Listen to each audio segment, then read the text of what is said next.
You have joined the vision with Jennro for the dreamers, the doers, and the game changers. We highlight Black business, Black culture, and also self-identity, okay? So we are building towards the future that we deserve. So welcome to the vision. You guys, today we have a special guest, Mr. Max Minelli. Don't start this shit off right. Oh yeah. I've been a real nigga all my life. Oh yeah. I'm amped up in this bitch tonight. Oh yeah. And I'm stuck with all my might. Everybody drinks on me. Himself. All right, Mr. Where they do that at? Where they do that at? Hey! So, Mr. Max Minelli, you started off in the music industry with Baton Rouge, and he started to maneuver over to filmmaking, right? Right. So, tell us some things about that. Well, of course, I've been doing music since I was a little boy. Started with CeeLo, Concentrators Camp, Young Bleed, all that. And basically, I've been a rapper like most of my life. Mm-hmm. So I got to a point where I was like, I wanted to do something different. You know what I'm saying? So, and I'm a firm believer in like, if you do something, do it 100%, because, if you do something 50%, you get 50% results. You know what I'm saying? So, we had the idea to, me and my partner met. We both kind of had the idea at the same time to do a documentary about the history of Baton Rouge rap and, just culture, really, because we feel like our city don't get the, recognition it deserves from, nowhere else. So we got to, give our own flowers. So that was pretty much the idea. We came together. He been actually in the film business, producing films and stuff for some years. So it was only right that we, got together and, moved forward with it. And now we got 2 out, and we got part 3 coming, beginning of next year. So. Okay, that's amazing. My first time watching Diamonds in the Dirt, it was last year, in April. And watching that movie, that documentary, and learning the different artists and each artist's backstory and how everyone played a part in the culture of Baton Rouge music, it was amazing to learn. And I always say that for an aspiring artist in Baton Rouge who's looking to start a music career, that's a documentary you definitely want to watch and get into. Yeah, for sure. You watch both of them or just? Oh yeah, I watched both of them. The first one, I had to go ahead and watch the second one. That's what's up. Yeah. I'm gonna be honest. I'm like, okay, is there a third one? But the third one is coming out in February. February 25th, 225 day, 2026. Oh, really? Yeah. Wow, that's amazing. Yep. Okay, so what are some things that we can look forward to in the third part? So on the third one, of course, the first one, we started from the very beginning, which really goes all the way back to 1985. Mm-hmm. That's when the first rappers in BR was doing their thing. And we moved through, the 90s and up to 2000.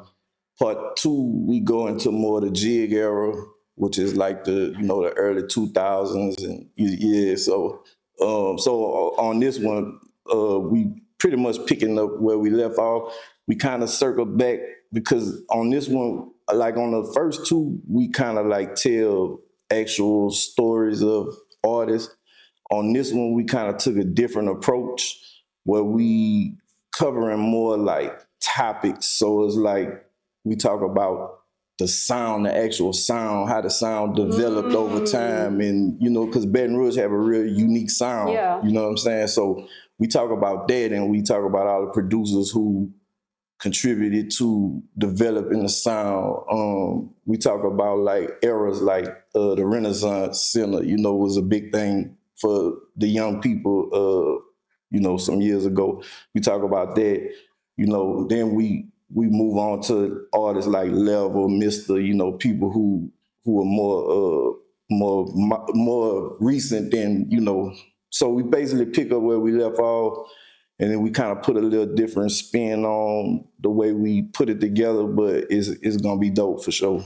I'm excited. I cannot wait to watch it. I have to be to that premiere. Yeah, most definitely. I have to. Premieres be jumping. The last one we we had the biggest theater, and like people standing out on the walls, like yeah. So Wow. they show us a lot of love, man. Like yeah, That's amazing. yo. Okay, so talking about the business aspect part, you as an artist, so what would you say, how important is it for music artists to look into different revenues of business while they're up? Man, it's very important because, excuse me, I started music at a time where we was actually selling physical music, CDs, tapes, whatever. And so when you had a tangible product, like, it was worth more. Now everything is digital, streaming, online. So really the music is just the kind of like the vehicle to drive people to whatever your tangible thing is now these days, you know what I'm saying? So whether it's merch or whether you're doing other things like documentaries or films or podcasts or whatever, but of course it all starts with the music because that's what, that's what gets you known. Right. That's what makes people know who you are and make people love you. So like you say, while you up, you gotta be able to spin off multiple long different, term. you gotta be able to spin. And now, because like, they say hip hop turned 50 like last year or the year before that. So now it's like, it was a time where it was like, well, you 40 and you still rapping, like people would look at you kind of crazy. Yeah. But now it's like, I think, because hip hop is growing up now. So, it's room for everybody to, still do their things. Like, I'm 40, but I don't, so what that mean? I gotta stop listening to rap. You know what I'm saying? Like that don't make no sense. But at the same time, I want to listen to a rap that I could relate to. Right. So you know what I'm saying? I mean, I like the youngsters and I appreciate everything they doing, but some of it, me personally, I can't listen to that all day. So Yeah, I'd rather, so I'd rather listen to people who more in my era and talking about things that I could relate to. So that's you gotta be able to adapt and just keep on pushing, like for sure.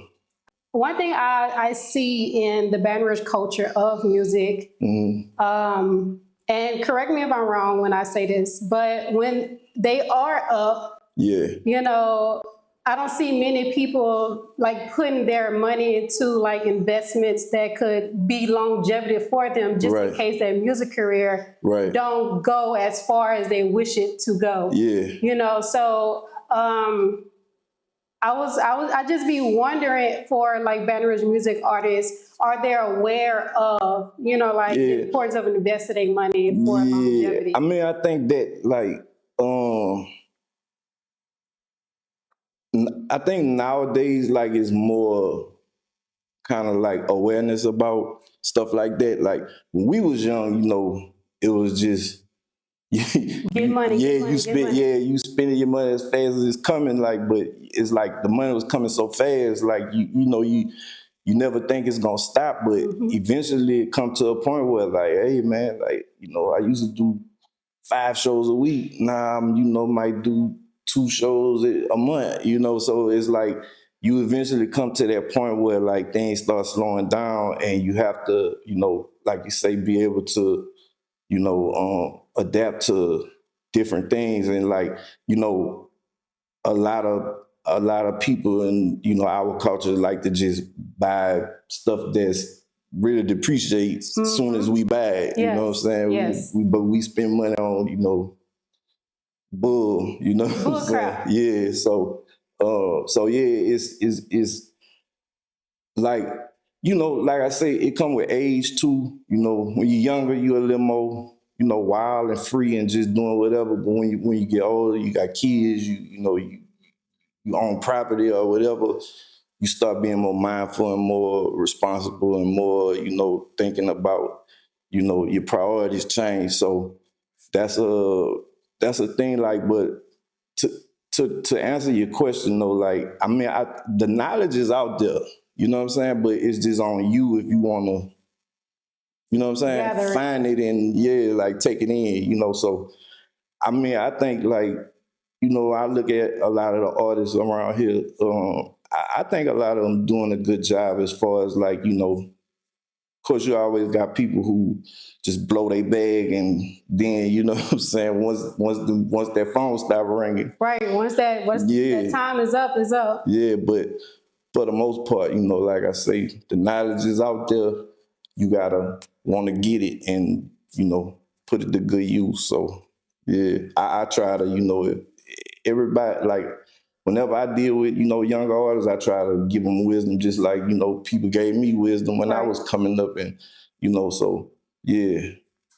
Okay, because I look at it also like the NFL, Right. when, players get drafted and they get these big contracts. Yeah. And, they immediately go buy the materialistic things. But the most important wisdom and knowledge that they are given now is, hiring an accountant. Right. Hire somebody that could watch your money and invest your money for the next generations to come. Yeah. So it's like I look at it the same way, even though it's two different industries, but it's like, when money comes, you got to really make that money work for something, I mean, everything is seasons, you know what I'm saying?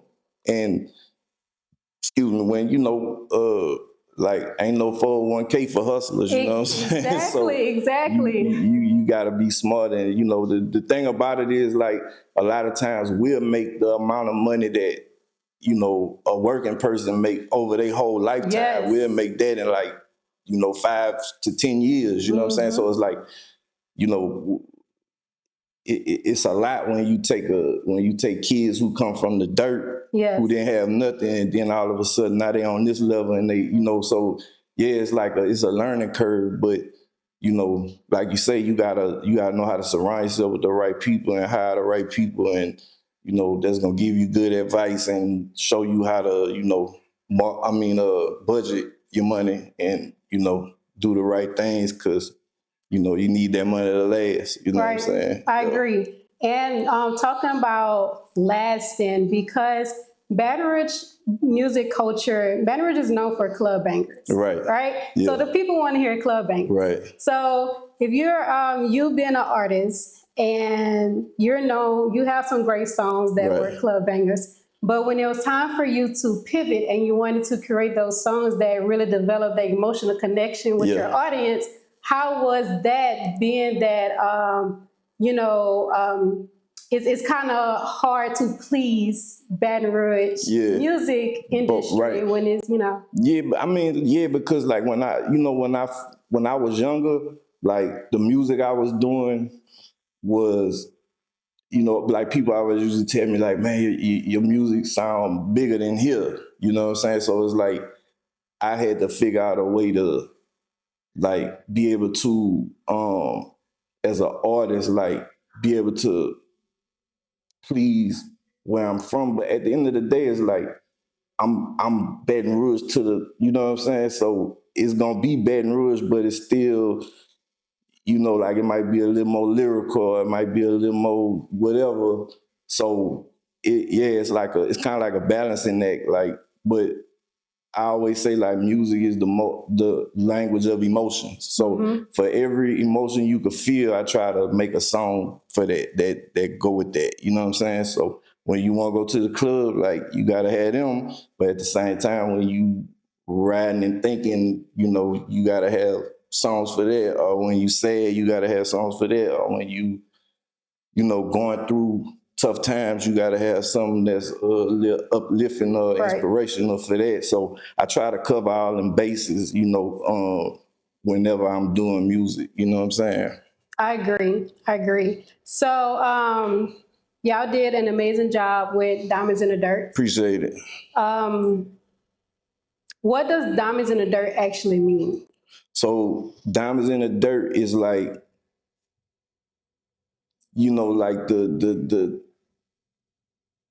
kind of like the unfound, untapped jewels. Like, like our city is a place that don't have a lot of opportunities for people, generally, and it's a tough place to grow up in, So, we've it's like, man, if you able to make it from here, it's like, you came from the dirt and you shine.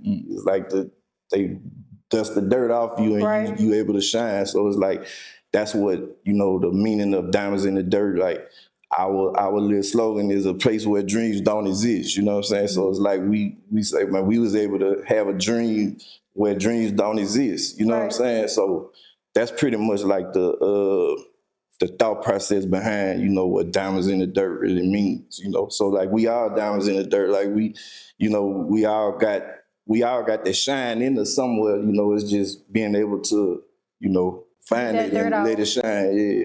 That was beautiful. I love that title, especially Appreciate it. being from down south, Right. where you really don't see many people, make it out. Yeah. You know what I'm saying? Especially nowadays with, like the killings and Yeah. the level of the crime that's Right. down here is outrageous. Right. So, the production of the film, amazing quality work. Appreciate like, it. Mwah, okay? Yeah. So what made y'all go far into putting it on the major platforms instead of just posting it on YouTube? Man, just, we put a lot of work and a lot of money into it. So it's like it's a labor of love, it's a passion project, but at the same time, like, man, bills gotta be paid. Right. So getting it on the platforms, just being able to see some type of return on our investment, and just being able to be looked at on the same level as, what I'm saying, Every like, other documentary. other stuff and all those things. So that's pretty much, we just wanted to be available to everybody. Right. You know what I'm saying? So yeah. Was it challenging gathering up all of the artists out of Baton Rouge? Yes. I don't know if you ever dealt with a lot of rappers, but the rappers are like the most unreliable, late, cancel on you type of people, you know what I'm saying? So it's a good thing that, me and Matt a team, because things that he, good at or deal with, like me, I'ma like call you one time and be like, hey, you can pull up. Yeah, that's me, yeah. And I get it. if they don't pull up, then that's it. On to the next. I'm done. But Matt, he a little more, he got more patience to, deal with people than I do. So, but yeah, is to answer your question, yeah, like, some people come through no problem, but then you got others that's like, it'll take you 5 times before you actually be able to, but I know everybody busy, everybody got stuff to do. And then like us too, like, we gotta, our cameraman, he got a lot going on. So it's like we gotta be able to coordinate all that and get everything lined up. So it's a little challenging, but for the most part, we make it work. And it'd be definitely worth it. Yeah, for sure. So in a film also, you guys portray some history of Louisiana politics. Yeah, So is there a connection between politics and music? for sure. I feel like, well, it's politics in the music game, it's them kind of politics, but then like, the life we live, we all affected by politics some type of way, you know what I'm saying, whether we know it or not. So yeah, it's all like, it's all connected, of course some people like to talk more political in their music than others, but I feel like in some type of way, like, yeah, we all touch on, even like you say with the crime and all that stuff, it's all political, you know what I'm saying? Like the laws and, people going to jail and, all that kind of stuff, it all boils back down to some politician somewhere, like, calling some shot, you know what I'm saying? So it's all connected for sure. So with Baton Rouge is known for its notorious beef in the streets and Right. going into the music. Yeah. Do you think there's ever going to be a time where that could actually influence the youth in a more positive way and try to, like die down the crime rate, Yeah, the crime that's happening now? I hope and pray it do. You know, I feel like if a good example would be like people who have like, blood beef, being able to actually put that to the side and squash it. I feel like if we're able to see more of that, then that'll be a good example for kids coming up because, whether we like to admit it or not, like, a lot of kids hear the music and they emulate the music. Right, You know what I'm saying? exactly. So I feel like, it'll be good if some of those artists that we know, got problems and issues or whatever could, actually come together and squash, some of that. And I think that'd be a good example for, the generations coming up to see. And like I say, I pray and hope it do because the worst thing to me is to see like, these kids come from like nothing and make it to a level that, people can only dream to achieve and then, get killed or Right. go to jail for some dumb, you know what I'm saying? So I pray that they, keep it together in time to wise up, you know what I'm saying? Because like I said, it come with age too, when you're younger, you living fast and a little more wild, but when you start growing up, you start looking at things different. So, it's just, you just gotta be here though. You gotta Right. make it past that wild stage to, you know what I'm saying? So I Right. hope so though. I pray and hope so because I hate to see, I know I done lost a lot of people in my life, you know what I'm saying? Like a lot of people I was close with, to murders, you know what I'm saying? And that's not normal. Like, so that's a unique thing, I think, for our city and other cities too, but I'm just saying like to know that many people that actually been murdered, is is like you carry some type of trauma Right. from that, you know what I'm saying? And we all do, because we all know, we all know people like that, that we done lost in a violent way or whatever. So yeah, I believe that one day, everything will kind of, smooth itself out. You know what I'm saying? Right. And it's like, not only do you have, war with other black people in the streets, but as a black man in America, you also find a war with, the whites and, Right. like the oppression and all this other stuff. yeah. And nowadays, it's like men versus women. So it's like the pressure and the added on trauma that's on top of what you're already fighting, with the streets. It's like, oh, when is that break gonna come? Right. It's like black culture. it's like your home being your home life being chaotic. It's like, it's like, man, I gotta fight a million battles when I'm outside. So when I come here, I don't need chaos. I need peace, Yeah. But it's kind of like that. What you're saying is like, we all got so many different, battles that we fight on a daily basis from coming from all different ways. So you want to try to lessen the battles that you fight. Right. Don't go creating more battles for yourself when you don't have to, especially for something that's, just don't really make no sense anyway. Everything got to count. Everything got to make sense. So, you want to, like look for as much peace as you can in life, to, keep going with, And from my understanding, especially then from down south, Baton Rouge, well, music has been the real outlet for many black men to turn to, express those emotions. Yeah. And I feel like that's why the music does play, like a huge part in the rapping industry down here.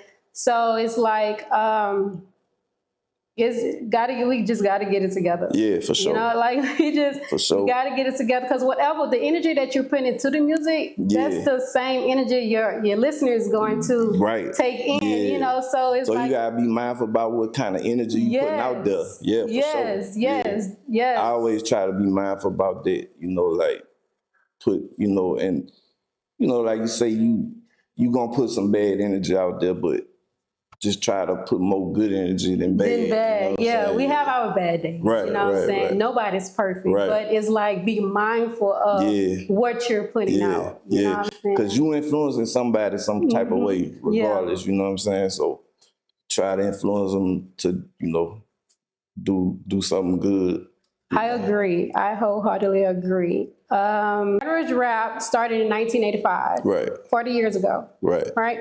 So what would you say, Baton Rouge has been creating its own way for the longest in regards to music. So what would you say would be the future of BR music? If an aspiring young child go ahead and watch Diamonds in the Dirt 1, 2, and The Future 3, what would you say, do you see like a certain music wave that BR music could potentially be going to in the future? Like sound wise, you mean? Yeah, because we had so many different eras. It is all depending on the artists that come and contribute, because you could tell, you take like somebody like Boosie. When Boosie came, a lot of people wanted to sound like Boosie after that, Gates, he came with an energy that a lot of people kind of tried, it influenced the next people, Young Boy now got 1 million people trying to sound like him. So it's all depending on what's the next, the next artist that come with the new thing, you know what I'm saying? Because those be the pivotal artists, like the artists that do something that's not different. that's not being done already. You know what I'm saying? So whenever whenever them next few artists come, they gonna turn it in a certain direction, and they gonna it's all about like we talk about with Diamonds in the Dirt. I always say I just want everybody who put a brick in the wall, give them they credit. Flowers, so it's we got more people that's coming put more bricks in that wall. So, whoever the next ones to put some bricks, they gonna inspire the, ones that's gonna put the bricks after them. So that's pretty much what it is. But Baton Rouge just have an energy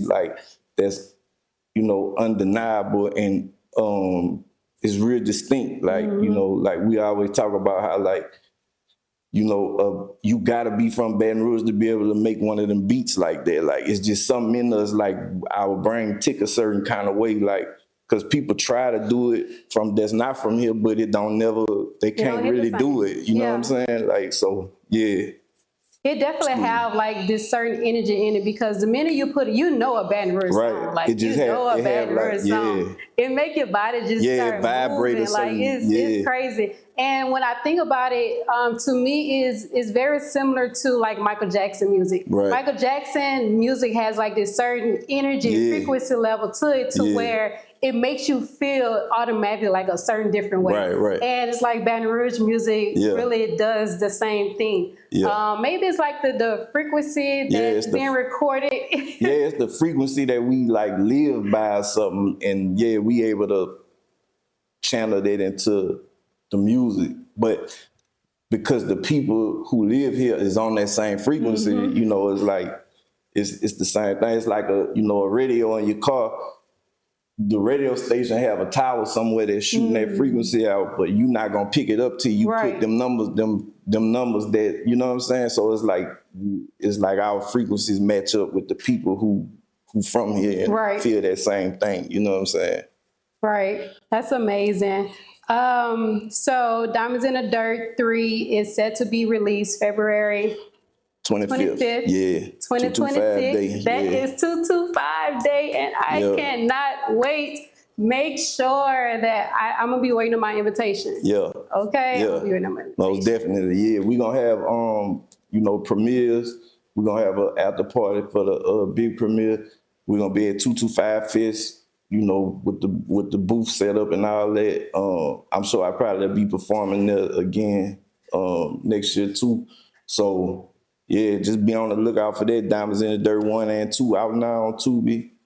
Go check that out if you ain't seen it. And man, we just pushing.